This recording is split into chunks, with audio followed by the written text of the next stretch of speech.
In this video, tuturuan ko kayo kung paano gumamit ng Adobe Premiere Pro. Ang version na gamit ko is Adobe Premiere Pro 2025. Kung lower version yung gamit mo ng Premiere Pro, okay lang din. Magkaiba nga lang yung interface or itsura nila. Pero same lang din naman ng functionality. So kung CS version yung gamit mo or mas mababang version compared dito sa 2025 version na gamit ko, okay lang yan. Kasi lahat ng ituturo ko dito is for beginners. Lahat ay basic. Una kong ituturo sa inyo is kung paano mag-create ng project. Pag binuksan ninyo ang Adobe Premiere Pro, ganito yung itsura niya. Kung saan makikita nyo yung mga recent projects na ginawa ninyo. Ito yun.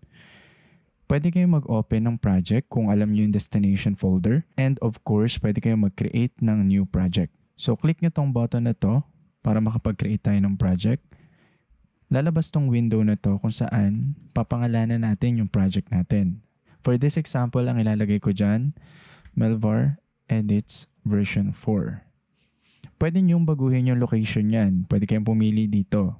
Pero for this example, hindi ko na babaguhin yan.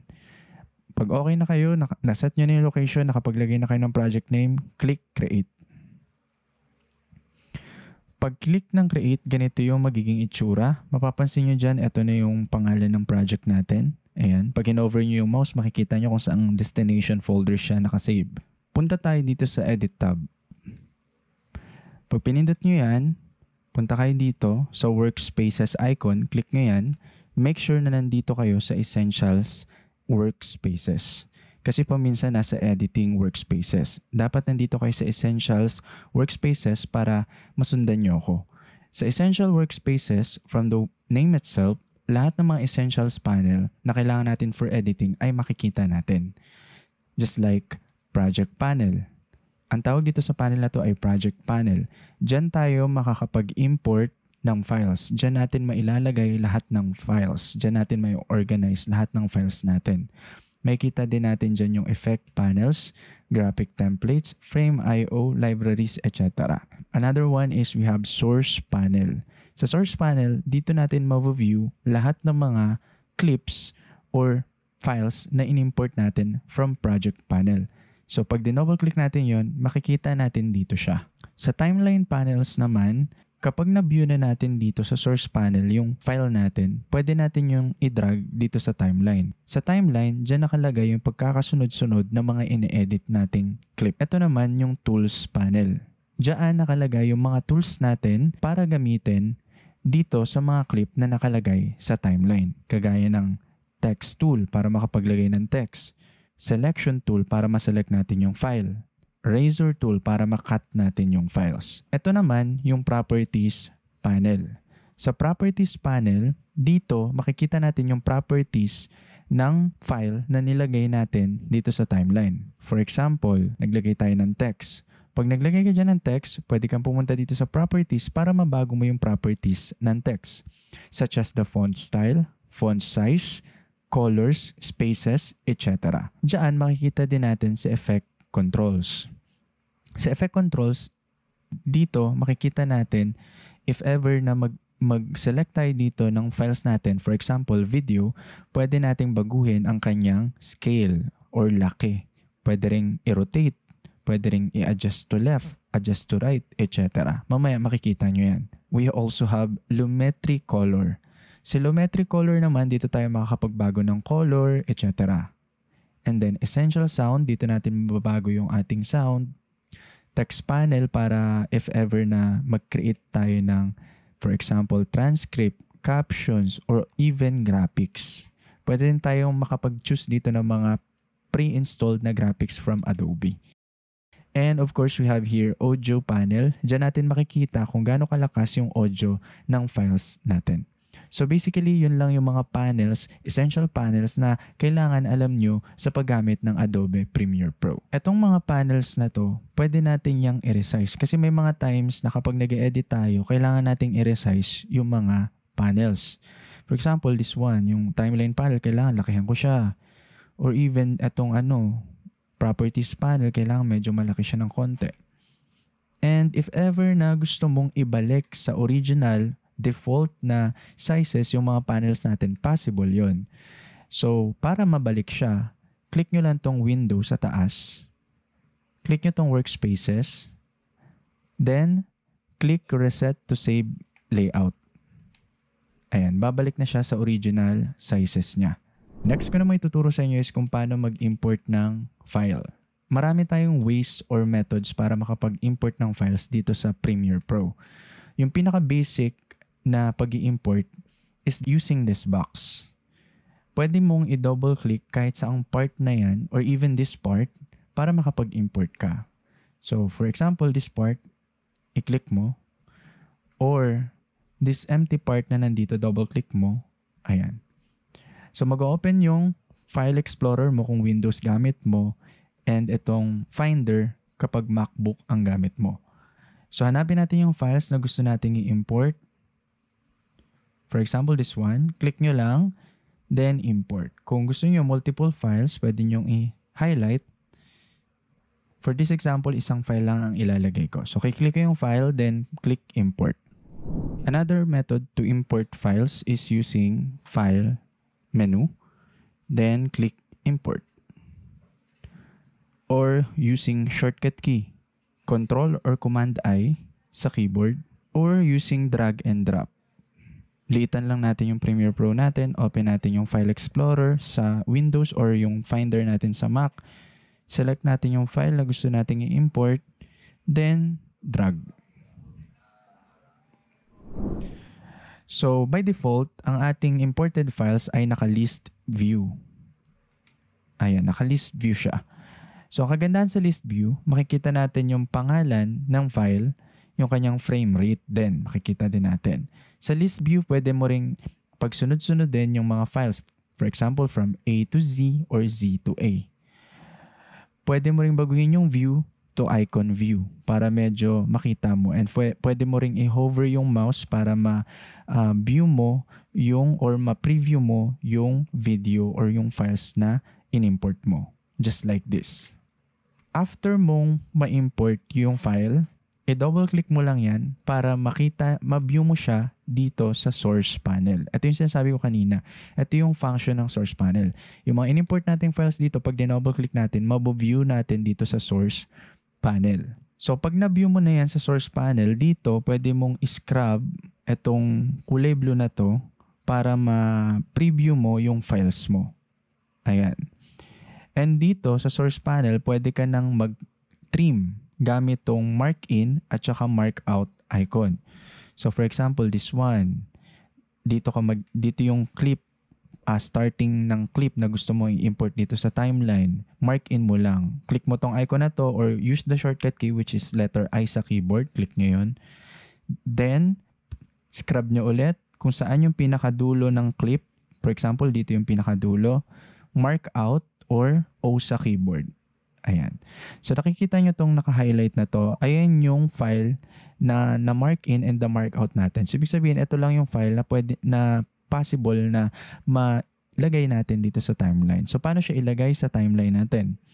Ang gagawin ninyo, i-click and drag nyo anywhere dito sa video, basta within the video, click and drag. Pag naging ganyan yung kamay, click and drag nyo papunta sa timeline. Ayan. So, as you can see, yung file natin nasa timeline na. Paano kung gusto mo, video lang, i-import mo sa timeline? Ganito naman yung gagawin mo.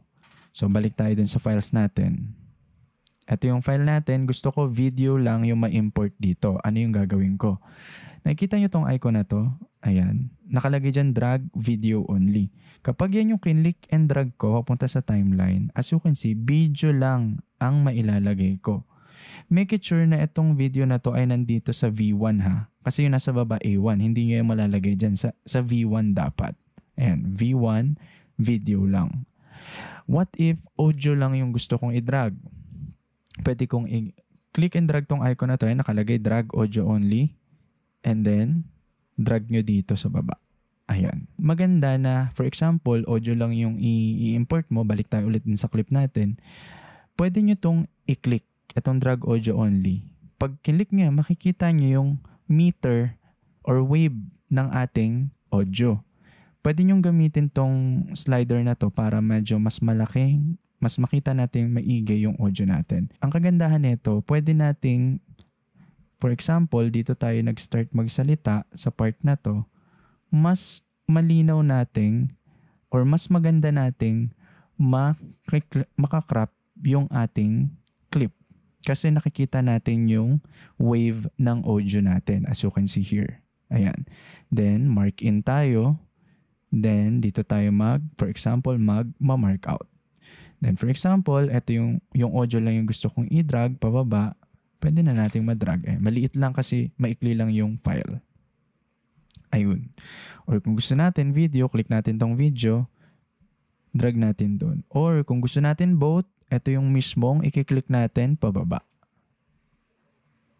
Ayun. So, yan yung functionality ng source panel. Diyan natin makikita and baka kapag trim din tayo dyan, pwede tayo mag-drag ng video or audio only. Napansin nyo, yung dinrag ko tong video kanina, pababa dito, nag-create automatically ng timeline or ng tinatawag nating sequence yung timeline natin. Si Premiere Pro nag-create ng sequence. Ngayon, yung dinrag ko yung file papunta dito, pinangalanan niya yung sequence ng pangalan, same sa pangalan ng clip na nilagay ko dito. Pag nag-drag ka dyan ng clip, automatically nade-detect ni Premiere Pro kung ano yung resolution at saka frame rate ng clip na yun. And dun siya magbe-base kung ano yung magiging sequence natin. Etong video na to ay 1080p 30 frames per second. Ang sequence natin ay naging 1080p 30 frames per seconds din nung dinrag ko siya. Ngayon, if ever na gusto mong mag-create ng sequence na 4K resolution, possible naman yun. So, paano mag-create ng sequence? Click nyo lang yung Control N sa keyboard. Hold nyo yung Control, then N. If Windows gamit nyo. If Mac gamit nyo, Command plus N. Mag-open tong window na to kung saan pwede tayong pumili dyan from the presets here ng sequence na gusto nating gawin. For example, itong UHD na HDR na for example is 30 frames per seconds. Ayan, 29.97 frames per seconds. Click ko yan. Then here, we can name our sequence. For example, tutorials. Then click OK. So as you can see, meron na tayo dito dalawang sequence. Ito yung sequence na automatic na na-create. Then this one is yung sequence na create talaga natin. From here, etong files natin na 1080p, pwede ko yan i-drag dito sa 4K na timeline. Pag dinrag ko yan dito, magkakaroon ng clip mismatch warning window. So ang sinasabi dito, yung clip daw ay hindi nag-match sa sequence. Kasi ang sequence natin 4K, ang clip natin is 1080p. May dalawa tayo ditong pagpipilian. Kapag pinindot ko tong keep existing settings, makikip yung settings ng ating sequence which is 4K. Pag kinlik ko tong change sequence settings, from 4K magiging 1080p siya. Ima-match niya yung settings ng clip natin na nilagay dito sa sequence natin. So magiging 1080p siya. So for this example, ang gagawin ko, keep existing settings lang muna. So ang nangyari dito, as you can see, ayan, lumiit na ang ating timeline. Medyo maliit lang yung file natin o yung clip na nilagay natin dito so hindi natin makita. So para makita nyo yan, pwede nyong i-zoom. Gamitin nyo tong slider dito sa baba. Ayan, para makita natin. Kasi maikli lang yung files natin eh. Or you can use, if naka-mousepad ka, you can zoom in from the mousepad or zoom out. Zoom in, zoom out. Or use the slider sa baba. Ayan, depende sa trip ninyo kung ano yung gusto ninyong gamitin. As you can see, yung file natin dito, lumiit. Kasi nga, 1080p lang yung file natin, yung sequence natin, 4K. So, paano natin to ma-fix?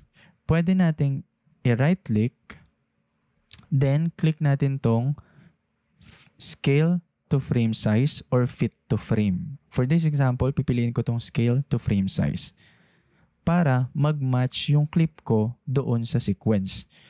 Later, kapag in-export ko to, magiging 4K to since ang sequence ko is 4K. Yun yung kahalagahan ng sequence. If anong resolution yung gusto mo kapag na-export yung ating clip.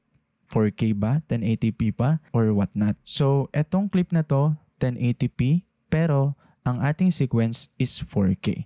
So, yun lang yung gagawin ninyo. Is fit to frame nyo lang or is scale frame size. Okay, balik tayo dito sa ating original na sequence. So, pwede nyong gamitin to para bumalik dun sa pinakauna.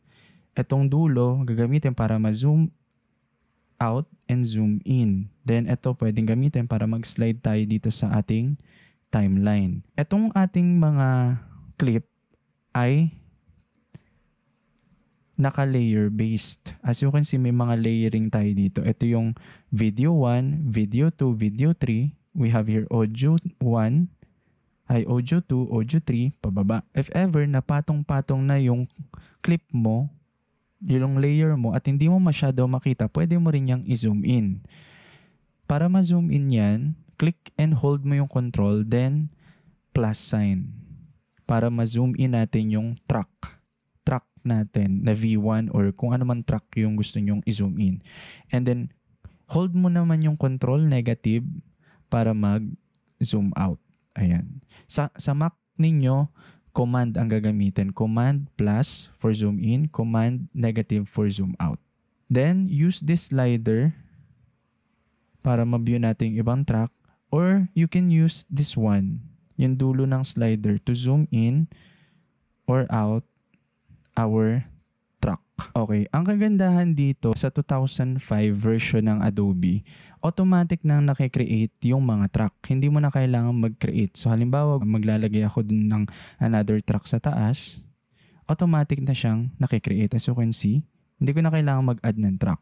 If lower version yung gamit nyo at hindi gumagana yan, yung automatic na pag-add ng track, pwede nyong i-right click to, then etong part na to, then add track para makapaglagay kayo ng additional na tracks. Notice na napansin niyo, dinoduplicate ko lang yung file. Pwede kayo mag-duplicate dito ng file anytime. Ang gagawin nyo lang is i-hold nyo yung option button sa Mac.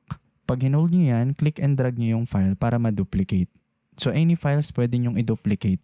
Para ma-delete nyo yung files, i-select nyo lang yung file na gusto nyong i-delete. Once selected, click nyo yung delete button sa keyboard. Click, delete, click, delete. Ngayon naman, ituturo ko sa inyo kung paano gamitin yung mga basic tools sa Premiere Pro. Unang tool is itong selection tool. Ang shortcut key niyan sa keyboard is Victory V. Yung selection tool, pwede niyang ma-select yung mga files na nandito sa timeline, like so. Pag na-select, pwede mong i-delete, i-copy, i-duplicate, etc. So basically, from the name itself, select, makakapag-select ka ng files. Etong razor tool naman, ang shortcut key niyan is C sa keyboard. Ang ginagawa niya is kinakat niya yung clip. So for example, itong video clip, ikakat natin. Itong audio clip, ikakat natin. Then this one, ikakat natin yung part na to, and also this one. Pag nakat na natin yan, pwede tayong gumamit ng selection tool ulit. And then, i-select natin tong file na to na nakat natin, then delete. Click, delete. Ayan. So, se-select, maseselect yung file, si razor, makakat yung file. We also have here text tool or type tool. Click nyo yan, then punta kayo dito sa source panel, click nyo anywhere, ayan. Then, type nyo dyan yung text na gusto nyo. For example, this one. Pag na-type nyo na, select nyo ulit yung selection tool. Then, i-move nyo yung text anywhere. If lower version yung gamit ninyo, hindi nyo yan mamumove gamit yung mouse. If hindi nyo yan na-move gamit yung mouse, pwede kayong pumunta dito sa Effects Control Panel. Click nyo yan. And here, makikita nyo, meron tayo ditong position and scale. Dito sa position, pwede nyo siyang ma-move. Drag nyo pa left para ma-left, drag to right para ma-right. And then this one, drag nyo pa left para pataas, drag right para mapababa. And even scale, pwede. Mapalaki, mapaliit. Ayan. If 2025 version yung gamit ninyo, or even yung iba pang mga version na pwedeng gamitin yung mouse sa source panel, ito, pwede yan, ganyan. Mapapansin nyo, yung text natin, here, nandito siya sa video track 7. So, naka-layer kasi to, layer-based kasi ang ating Premiere Pro. Ayan. So, ito yung text natin. So, pwede natin yung habaan. Punta tayo dito sa dulo. Pag naganyan yung icon ng mouse, click and drag nyo lang para mahabaan nyo siya. Or maiklian. Or mailipat. Ayan. So, ito yung text natin. Para mabago natin yung kanyang font style and font size, pwede tayong pumunta sa properties. Pwede natin baguhin yung kanyang font style. For example, this one. Or this one. Ayan. Then, we can also change the font size. Or even the color. Fill color. For example, red. And then, okay. Also, we can add stroke. And even the thickness of the stroke. Click and drag nyo lang. Change the color of stroke. Pwede din. Okay. And even add backgrounds. Ayan. For this example, hindi ko nalalagyan ng backgrounds. And also the position. Or alignment. Center. Left. Right. So, yan. Explore nyo na lang kung paano yan gamitin. So, basically, yan yung ating text tool and its properties. So, pag may nilagay kayo ditong for example, text tool, punta lang kayo dito sa properties para mabago yung properties ng text na yun. Yung video natin, ito, yung video clip natin na to, pwede rin natin baguhin yung kanyang properties, yung position niya. Yan. So, mapapansin nyo, may video dun sa likod kasi merong clip pa dito na nandun sa likod. Naka-layer kasi siya, kaya mapapansin nyo may video pa dito sa gilid. Pwede din nating baguhin yung kanyang. Para ma-undo yan, nakalimutan kong banggitin kanina, pwede niyong pindutin yung Command-Z para ma-undo siya. And then Command-Shift-Z para ma-redo. Command-Z, undo. Command-Shift-Z, redo. So, etong video natin, pwede rin natin baguhin yung effect controls niya, yung kanyang scale, kung gusto natin siyang i-zoom in or i-zoom out. Kanyang position, pwede din. Down, up, right, left. Ngayon, ituturo ko naman sa inyo yung basic transition na built-in dito sa Adobe Premiere Pro. Punta lang kayo dito sa Effects panel. Pindutin nyo tong Video Transition. Dissolve. And then, try natin tong Deep to White. Ito yung lagi kong ginagamit eh. So, try natin mag-transition ha. So, delete ko tong video na to. Itira natin tong isang video na to. Let's try na i-cut to, part na to, hanggang dito. Oops. If ever na may ganito, may space between clips, click, delete. Ayan, para magdikit sila. Okay, so lagay natin yung transition natin dito. So, lagay natin tong deep to white dito. Yun. Ganun ang itsura niya. Itong mga transition natin, pwede natin yung i-resize, pahabain, paikliin, depende sa trip ninyo. So, ayan. Or ito, meron tayong cross-dissolve. Ito yung itsura niya. Yun. We also have here, transition for audio, yung cross-fade. Ayan. Constant gain, constant power, exponential fade. Usually ginagamit ko dyan exponential fade para hindi masyadong halata yung transition ng voice to another clip. So ilalagay nyo yung exponential fade dito naman sa audio. So click nyo to dito. Ayan. So pwede nyo rin yung iklian or habaan. Yung text natin, pwede nyo rin yung lagyan ng transition, video transition. So, for example, zoom. Yan. Ayun. Or even sa dulo, pwede nating ilagay dulo ng clip or ng text. Ayan. And of course, don't forget to always save your work para ma-save ninyo yung timeline ninyo. Control S or Command S sa Mac. Para if ever na nagkaroon ng unexpected na shutdown yung computer ninyo, nakasave yung timeline ninyo. Next naman is yung color grading, coloring, or color grading, color correction. So para makulayan nyo yung clip nyo, select nyo lang yung clip ninyo, for example this one, then punta kayo sa Lumetri Color. Here, makikita natin yung mga adjustment ng colors natin. Temperature, saturation, and temperature. We also have exposure. Sa creative, makikita natin dyan yung faded film para medyo filming look siya. The saturation. We also have vignette. Ayan. Then scrub tayo dito para ma-preview natin. Ayan, para medyo film looking siya. If ever na gusto ninyong mas makita ninyo na for coloring workspace talaga siya, pwede kayong pumunta dito, then punta kayo sa color. Yan, para makita nyo yung other properties ng mga colors natin. Para makolora natin ng maigi yung clips natin. Okay, so that's it. If okay ka na sa clip mo, wala ka ng problema, pwede ka nang pumunta dito sa Export tab para ma-export mo yung clip mo. Dito pwede kang maglagay ng pangalan.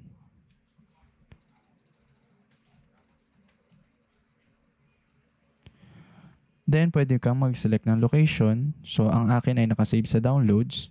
Then, preset. So, I recommend na match sequence preview settings yung piliin ninyo para mag-match kung ano yung sequence settings ninyo. So, kung 4K siya, magiging 4K din ito. Kasi ima-match niya yan sa sequence mo. Kung gusto mo mababa yung capacity, kasi kapag ito yung pinili nyo, mataas yung capacity niya, storage capacity, pwede nyo piliin itong match source, adaptive low bitrate, or itong medium bitrate. Ayan, as you can see, 83 MB lang siya. Mababa. Pero malinaw pa rin. Meron din tayo ditong presets for Facebook and even YouTube. Pag okay ka na, pindutin mo lang tong export button. That's it for using Adobe Premiere Pro 2025. I hope marami kayong natutunan dito.